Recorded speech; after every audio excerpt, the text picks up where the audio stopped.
no idea of how to say. So on that note, we will just take a short break and we will be back with you soon. Stay with us. Okay.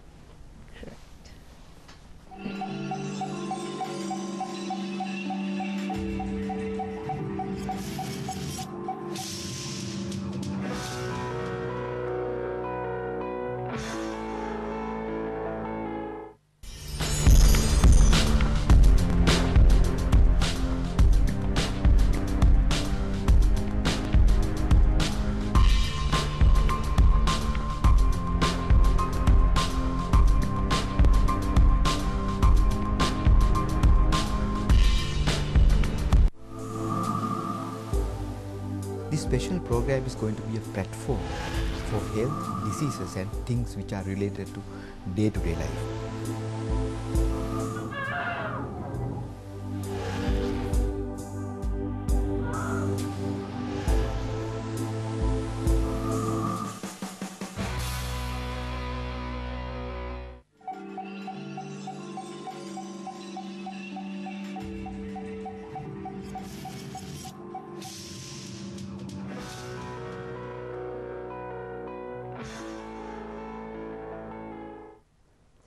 Welcome back. You're watching Ayubowan Sri Lanka and we are speaking to Mrs. Ambreen Waheed from Pakistan, Responsible Business Initiatives. She is a chair of the South Asia Forum for Responsible Businesses. And we were addressing a very important question because we always say that the business should engage in socially responsible practices. So how do you actually measure the impact, not at the level of input, but at the level of output, right? Outcome. Yes. Yeah. So yes, continuing. And impact, the social and environmental impact. Okay.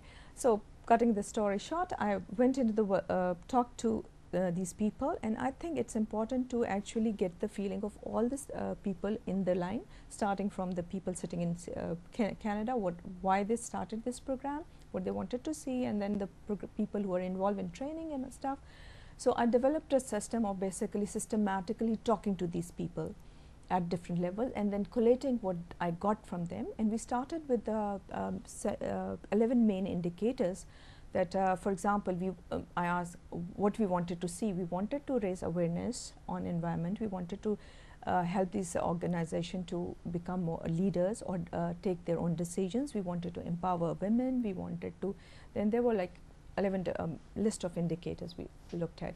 And then I started looking of objectives. List of objectives, yeah. Starting with the list of objectives, we call them 11 indicators. And then we started then dealing with how you can see that a woman is aware or women has become empowered. So let's see what are the indicators for that. How would you see if there is a change in a woman from one stage to another one? So of course we did some brainstorm, even sitting with the people in the villages, the community-based organization, and we came up with very interesting feedback from them. For example, I can relate one example that it's also very important that the same indicator have different meaning in different region or different contexts or different organizations.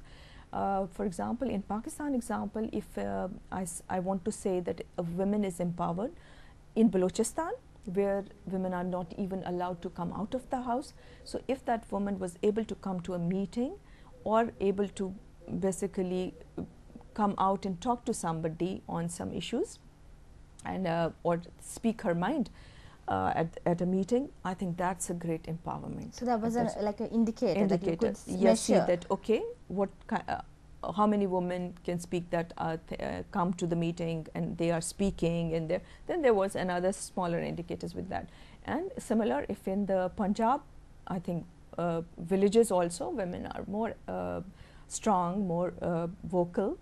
For them to empower them, we have to have a baseline. We start with the baseline and then we see how the change has come.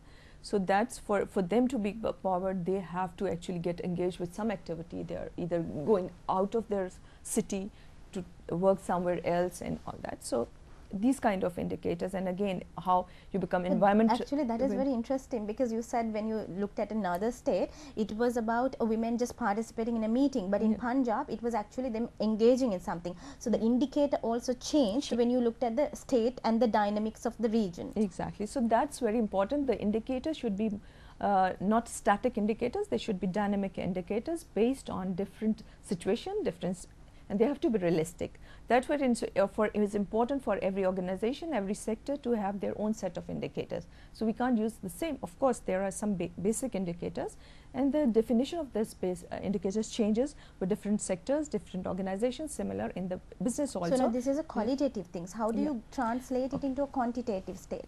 Yeah, okay, there are again different ways. There are some statistic analysis, very regressive analysis you can do, but there is a very simple way. The way I used was, again, as I said, we had main indicators, then we have sub-indicators according to different regions, and then we gave some weightage to these indicators. Which indicators are very more important, and for certain kind of a thing, and there was like 1, 2, 3 kind of a weight to them. And then also we would ask question in a way that how much this indicator is being observed. So again, there was some numbers related to that, and then we correlate. Of course, I am not going to, it will take half an hour for me to explain that, but if you can say, so converting these two numbers and assigning those numbers to each indicator based on their importance, we were able to quantify them also for the comparison needs. So if you wanted to comparison two regions, if you wanted to compare to organizations, and also look at the impact that we started with the baseline. This was the situation when we started working at this place, and after a year or so, how things have changed, how much percentages and other things we were able to calculate. So actually you could evaluate the impact that the organization has committed, in this context the NGO. Exactly. So was it you who came up with this method of applying this sort of system into analyzing the data? Yeah, I think this was all my original thinking. Of course, I can't say there are different other methods available there, but for this specific situation, and also coming up with talking to the people who were really involved or who were being affected. And very interestingly, at that time, maybe I didn't use the word stakeholder or social auditing or anything, but later I found out that what I've done basically can be applied into more of the CSR agenda more effectively. And I found somebody, a guru of CSR, who really appreciated what I've done, and he wanted to involve me in some of his work based on this work. And again, end of the day, I have to tell you that after so much resistance and all that, people really liked it, the whole, and again it was a whole system, lot of reporting system frameworks and questionnaires, how to collect data was involved there, and then we end up calling it learning information system. So it helped that organization to learn from their shortcomings and improve on that, where they went wrong, in which area they were not working, and how they can improve the implementation process. So I think that's a very interesting thing, because you said like you also used your business experience when you went to the NGO sector, and then you realized how can you actually measure the impact, and when you were doing that you used your scientific background, you looked at the objective and you gathered the data, and then you turned the qualitative to the quantitative indicators, and you did a measurement and evaluation actually, an analysis. So I guess that is a principle that can be used in businesses, so that we know exactly where the money goes to, what sort of things that is happening. And what I discovered when you said, an interesting point I understand is, you said when you were doing it and you were actually going to the villages, talking with the community to measure impact, you did not exactly know what you were doing is stakeholder involvement and getting them to participate. But later on, a guru in CSR told you that you were very much doing a CSR engagement and a stakeholder engagement. So I guess the lesson for the audience is also that if you think on your feet and you be innovative and you think out of the box, that you come up with the next step as to how to actually do socially responsible businesses, isn't it? Exactly, yeah, that's what I did 15 years ago, and now we are talking about the same thing, and things are coming up, and that's why I'm able to help a lot of organization. I'm still involved with A1000, this guru I'm talking about. He keeps calling me to review their documents. What's his name? Simon Zadig is the name.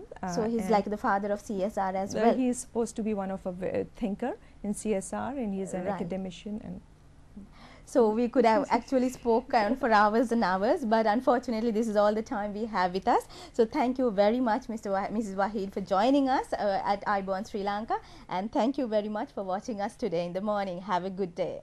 Thank you so much for inviting, and I